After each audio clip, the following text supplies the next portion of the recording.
Greetings, family. Welcome to Tony's Barbershop.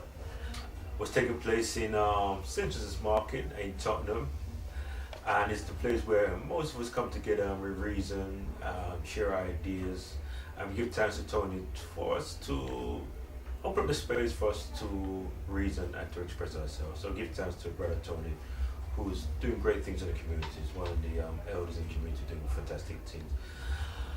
We have in the hot seat is the great man, Brother Ken Hines, who's got a lot of energy. He's a man with wisdom, a man who's doing tremendous work in the community. He's a gang mediator, and he probably share a bit more into the details what he does, right?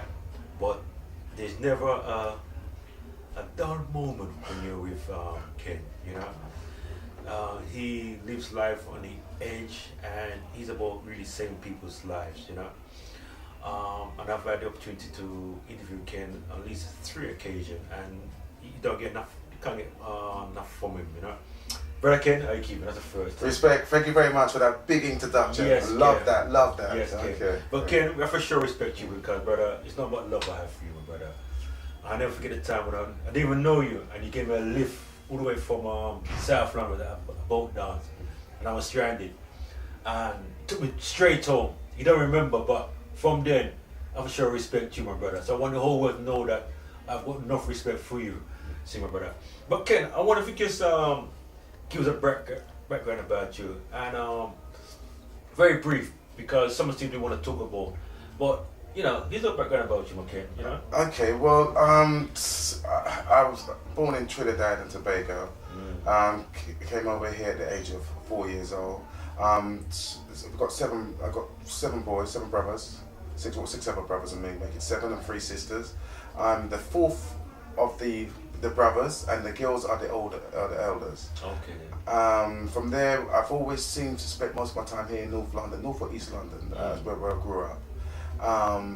And you know, when you had so much mouths to feed, you know, there was always action in the house for sure. But there was never enough to eat.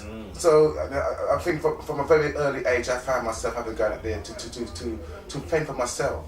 I felt I needed, even though my parents weren't aware of this. But I would go out there and I would take certain sweeties and go into Woolworth and take certain things, you know, and you know. But what I've realised is that these things has got a consequence. Yeah, it's that what will happen is that it doesn't stop there. You elevate to other things or graduate to other things, and it's just how far do you want to take that graduation? And you know, so you know, in one regards, you know, I'm not best pleased with how I let myself down. You know, by thinking I was being smart, I really outsmart myself. That's for sure. Okay. Yeah. Because if I'll give you the example of the smartness I didn't have. Right? Is that when I think it was good to go out there and to go out there and maybe get into shop and rob people and do some badness. You know, is that every time you went out there and got away with it, the chance you get away with it again decreases, and then eventually after about the 3rd or 4th one I got caught. So it means that really I wasn't very good at what I did, because in getting a sentence of say 3 years, it meant that wow, you know, how much could I earn if I did even this sign on the door right, in that time, than do the stupidness I was doing. You know what I mean? But as I said, what I've come through the school. There's 2 ways of learning. You can learn from your own experience or learn from the experience of others. So let me tell you something, family. You don't have to go to jail to know that jail ain't for you. You get me? We are already overrepresented in that regard. So you know what? So I'm telling you, fix up. I'm fixed up now. Because you know what's happened? I've come a whole 180 degrees. You hear what I'm saying? Yes. And now I'm bringing back love to my community. All right. But I've got a unique skill. From seeing it from the badness and going rolling it from that way, is now being able to engage with the statutory agency and the people who have the means and the resources to make a difference, and speak the words that need to be spoken to make that real difference. Okay then, as I said, your mess has become your message. You know, your message become your message, and this time neatly the kind of work you're doing right now because you engage with all young people, and I say you're again a mediator. I mean, let people know exactly the kind of work you're doing, brother. Okay, well, um, my title goes by the word of I'm a conflict engagement specialist, specializing in high risk mediation. Okay.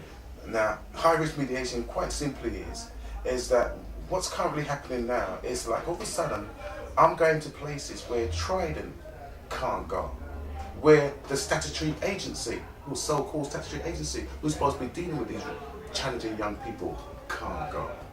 I'm going where I need to go in order to save my community, and maybe I can't do much for this generation, but the generation to come, to make that real difference, to put us back on track. Because, you know what? I'm fed up going to funerals of our children before we bury ourselves. No more. Let it be done. You hear what I'm saying? Fix up. It's a third way. If you need to, you can always talk to the mediator to make that difference. Okay. And I know, Brother Ken, I mean, not one time, I know that you've had some challenges because I remember the police were stopping you on several occasions, and you know, and they was probably getting on your nerves and everything. And in fact, you actually brought them to court, understand everything, you know, and you got some conversation about that thing, right? But how was it?